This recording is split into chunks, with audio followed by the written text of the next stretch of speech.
Ladies and gentleman, ತಮಿಳುನಾಡಿನಲ್ಲಿ Vijay TVK ಪಕ್ಷ ಗೆಲುವಿನ ನಗೆಯನ್ನು ಬೀರಿದ್ರೂ ಕೂಡ ವಿಜಯ್ ಮುಖ್ಯಮಂತ್ರಿಯಾಗೋದು ಇನ್ನು ಡೌಟ್ ಅನ್ನುವ ಹಂತದಲ್ಲೇ ಇದೆ. ವಿಜಯ್ ಮುಖ್ಯಮಂತ್ರಿಯಾಗುವ ಕನ್ಫರ್ಮೇಷನ್ ಇನ್ನೂ ಸಿಗ್ತಾ ಇಲ್ಲ. ಬಿಜೆಪಿ ಇಲ್ಲಿ ಬೇರೆಯದೇ ದಾಳವನ್ನು ಹೂಡಿದಂಗಿದ್ದು, ರಾಜ್ಯಪಾಲರು ವಿಜಯ್ಗೆ ಅಷ್ಟು ಸುಲಭವಾಗಿ ಮುಖ್ಯಮಂತ್ರಿ ಪ್ರಮಾಣ ವಚನಕ್ಕೆ ಆಹ್ವಾನ ಮಾಡೋದು ಡೌಟ್ ಅನ್ನೋ ಥರದ ವಾತಾವರಣ ತಮಿಳುನಾಡಿನಲ್ಲಿ ನಿರ್ಮಾಣವಾಗಿದೆ.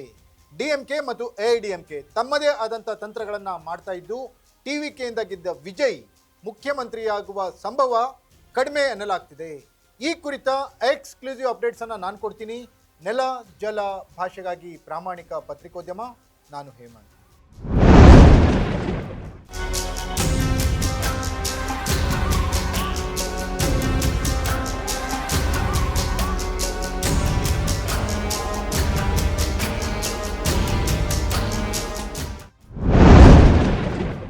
ಎಸ್ ವೀಕ್ಷಕರೇ, ತಮಿಳುನಾಡಿನಲ್ಲಿ ಏನಾದರೂ ರಾಷ್ಟ್ರಪತಿ ಆಡಳಿತ ಬಂದ್ಬಿಡುತ್ತಾ ಅನ್ನುವಂಥ ವಾತಾವರಣ ನಿರ್ಮಾಣವಾಗ್ತಾ ಇದೆ. ಅತಿ ಹೆಚ್ಚು ಸ್ಥಾನಗಳನ್ನು ಗೆದ್ದಿರುವಂಥ 108 ಸ್ಥಾನವನ್ನು ಗೆದ್ದಿರುವಂತಹ ವಿಜಯ್ ಮುಖ್ಯಮಂತ್ರಿ ಆಗೋದು ಕನ್ಫರ್ಮ್ ಅನ್ನುವಂಥ ವಾತಾವರಣ ಇತ್ತು. ಆದರೆ ರಾಜ್ಯಪಾಲರು ಹೂಡಿರುವ ದಾಳದಿಂದಾಗಿ ವಿಜಯ್ ಆಸೆಗೆ ತಣ್ಣೀರೆರಚುವ ಎಲ್ಲ ಸಾಧ್ಯತೆಗಳು ದಟ್ಟವಾಗಿವೆ. ವಿಜಯ್ಗೆ ಅಗತ್ಯ ಬಲದಷ್ಟು ಶಾಸಕರ ಸಂಖ್ಯಾಬಲ ಇಲ್ಲ ಎನ್ನುವ ಕಾರಣವನ್ನು ರಾಜ್ಯಪಾಲರು ಹೇಳಿದ್ದಾರೆ. ವಿಜಯ್ ಕೊಟ್ಟಿರುವ ಪತ್ರದಲ್ಲಿ ನನಗೆ ಬಹುಮತ ಇದೆ, ಸರ್ಕಾರವನ್ನು ರಚಿಸಲಿಕ್ಕೆ ನನಗೆ ಅವಕಾಶ ಕೊಡಿ, ಏಕೈಕ ದೊಡ್ಡ ಪಕ್ಷವಾಗಿ ಟಿವಿಕೆ ತಮಿಳುನಾಡಿನಲ್ಲಿ ಜಯಗಳಿಸಿದೆ ಅಂತ ಏನು ಹೇಳಿದ್ರಲ್ಲ, ಇದಕ್ಕೆ ರಾಜ್ಯಪಾಲರು ಯಾವ್ಯಾವ ಶಾಸಕರ ಬೆಂಬಲ ಇದೆ ಅನ್ನೋದರ ಸಂಪೂರ್ಣ ಮಾಹಿತಿ ಪತ್ರದಲ್ಲಿ ಇಲ್ಲ ಅನ್ನೋ ಥರ ರಿಯಾಕ್ಟ್ ಮಾಡಿದ್ದಾರೆ. ಇದು ಟಿವಿಕೆಗೆ ಹಾಗೂ ತಮಿಳುನಾಡಿನ ಜನತೆಗೆ ಮಾಡಿರುವ ಅಪಮಾನ ಅನ್ನೋ ಥರ ಟಿವಿಕೆ ಪ್ರೊಜೆಕ್ಟ್ ಮಾಡ್ತಾ ಇದೆ.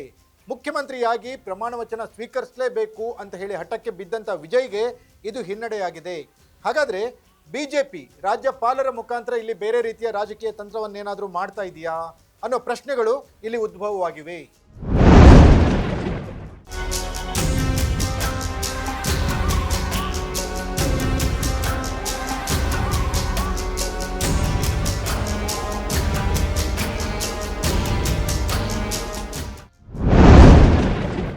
ಎಸ್ ವೀಕ್ಷಕರೇ, ಅಗತ್ಯ ಬಲದಷ್ಟು ಶಾಸಕರ ಸಂಖ್ಯಾ ಬೆಂಬಲ ವಿಜಯ್ ಪಕ್ಷಕ್ಕೆ ಇಲ್ಲ ಎನ್ನುವ ಕಾರಣವನ್ನು ರಾಜ್ಯಪಾಲರು ಹೇಳಿದ್ದಾರೆ. ಒಂದು ಕಡೆ ಡಿಎಂಕೆ ಮತ್ತು ಎಐಡಿಎಂಕೆಯಲ್ಲಿ ಬೇರೆ ರೀತಿಯ ರಾಜಕೀಯ ಬೆಳವಣಿಗೆಗಳು ನಡೀತಾ ಇದ್ದಾವೆ.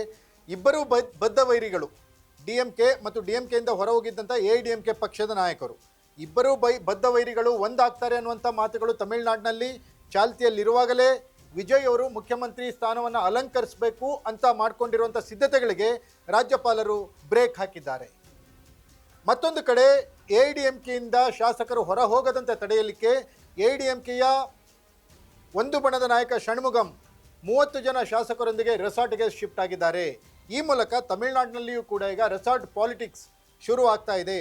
ಪಳನಿಸ್ವಾಮಿ ಅವರು ಒಂದು ತೀರ್ಮಾನವನ್ನು ತೆಗೆದುಕೊಂಡ್ರೆ ಈ ಕಡೆ ಷಣ್ಮುಗಂ ಬೇರೆ ರೀತಿಯ ತೀರ್ಮಾನವನ್ನು ತೆಗೆದುಕೊಳ್ತಾ ಇದ್ದಾರೆ.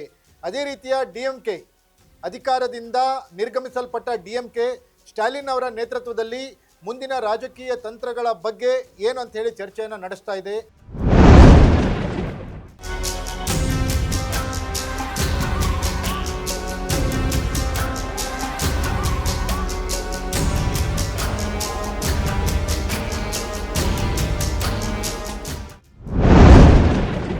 ತಮಿಳುನಾಡಿನಲ್ಲಿ ದೊಡ್ಡ ದೊಡ್ಡ ರಾಜಕೀಯ ಬೆಳವಣಿಗೆಗಳು ನಡೀತಾ ಇದ್ದಾವೆ.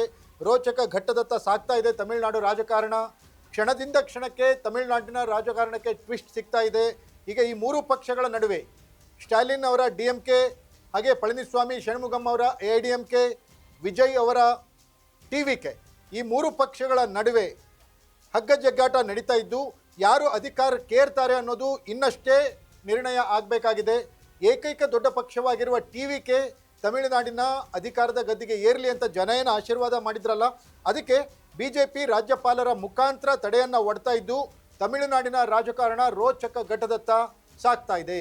ಇದಾಗಿತ್ತು ಎಕ್ಸ್ಕ್ಲೂಸಿವ್ ಅಪ್ಡೇಟ್ಸ್. ನೆಲ ಜಲ ಭಾಷೆಗಾಗಿ ನೋಡ್ತಾ ಇರಿ ಫೋಕಸ್ ಟಿವಿ.